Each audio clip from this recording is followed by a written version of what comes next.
Okay, hello everyone. Today we will be discussing about Euler's formula.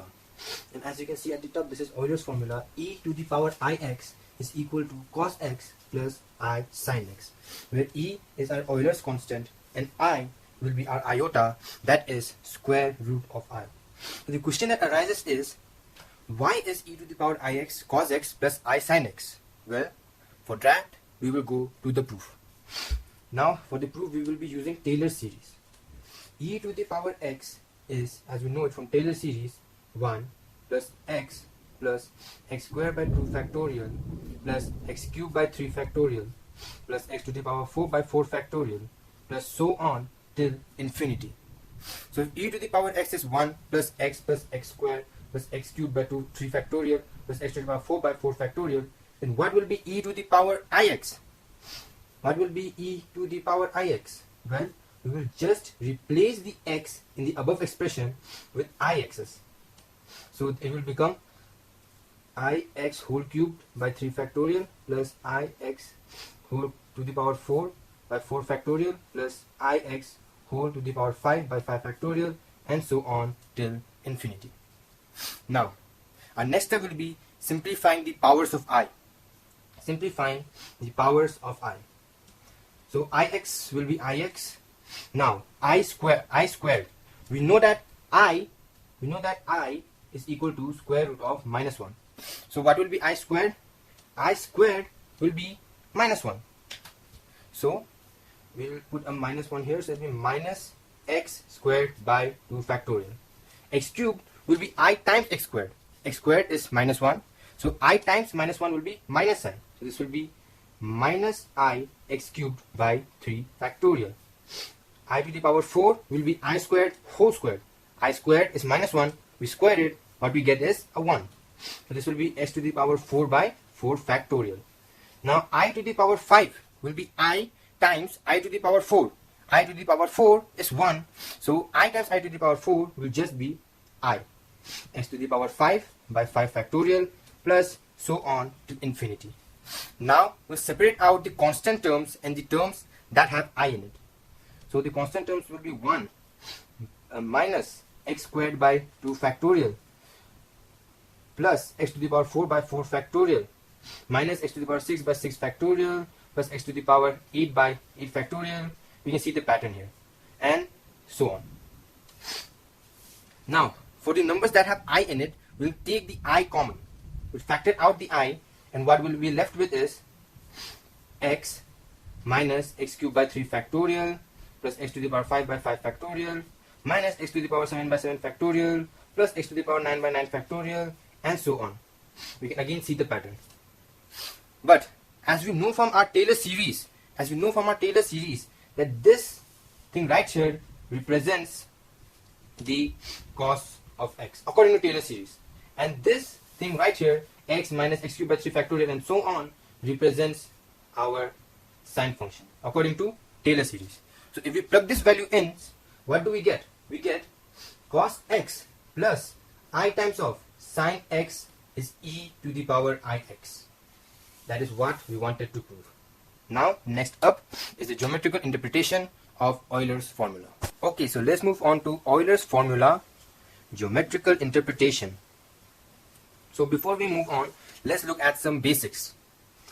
We know that any complex number z can be represented as a plus ib, where a is the real part of the complex number and b will be the imaginary part of the complex number as it is multiplied by I. So if we represent such a complex number in our Argand plane, which is this plane right here, which has a real axis and an imaginary axis. So if we draw this complex number a plus ib in an Argand plane, the distance from the origin in the real axis will be a, because that is our real part, and the distance in the imaginary axis from the origin will be b, because that is our imaginary part. If we take these two distances and join them together, we'll find a point, and this point, the distance or the vector from the origin to this point, will be our complex number z, which is equal to a plus ib. So with this concept, if we compare our z plus aib equation with our e to the power ix is equal to cos x plus I sin x equation, what do we see?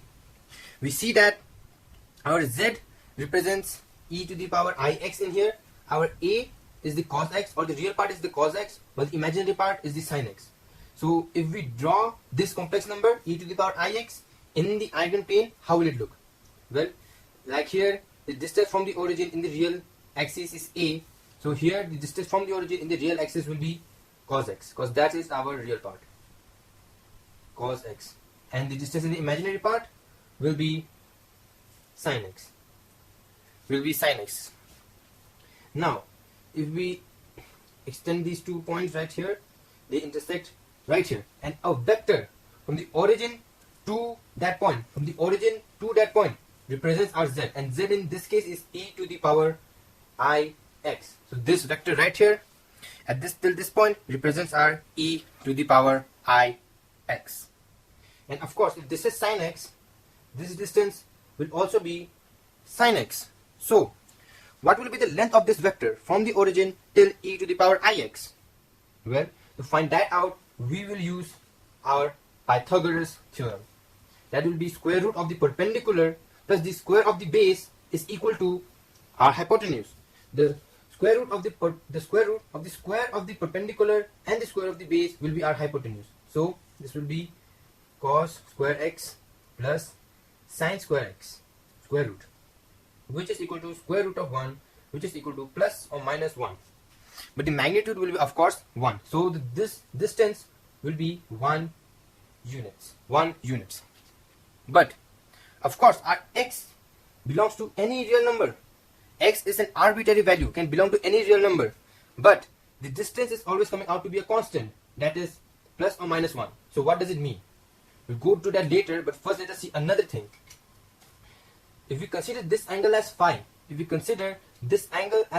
what will be cos of phi? Cos of phi will be, of course, base by the hypotenuse. Base is cos x, hypotenuse is 1.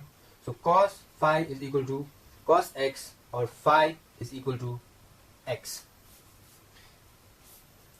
So if phi is equal to x, for any x, the distance of this vector, or the angle made by this vector from the real axis, the angle made by this vector and the positive real axis is always x. So what does all these things mean?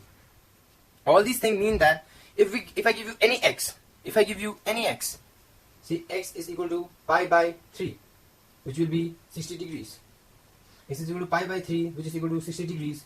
Then if you want to plot e to the power I pi by 3, how will you do it? Well, of course, our x is pi by 3. So we'll just make an angle of pi by 3 here and take the distance of 1 unit. And the point we will reach will be our e to the power I pi by 3. Then we take some other x. E is equal to pi by 2. Pi by 2, which is 90 degrees. So we'll take 90 degrees here and we'll take 1 unit right there and we'll reach e to the power I pi by 3. Let us take some angle like 160 degrees. 160 degrees right here, 160 degrees. This is 90, this will be our 160 degrees. E to the power I 160 degrees will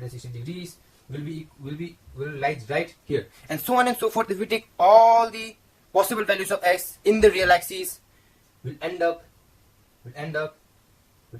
getting a circle. So this means that for all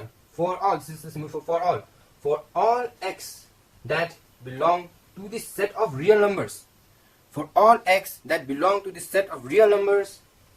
e to the power ix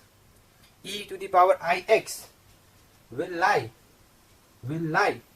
at a point in the circumference of a unit circle, a circle with radius 1. And this is what we mean by the geometrical interpretation of Euler's formula. So this is very interesting, because for any x in the whole set of real numbers, if you plot a point for e to the power ix, it will always lie in this unit circle. Thanks for watching.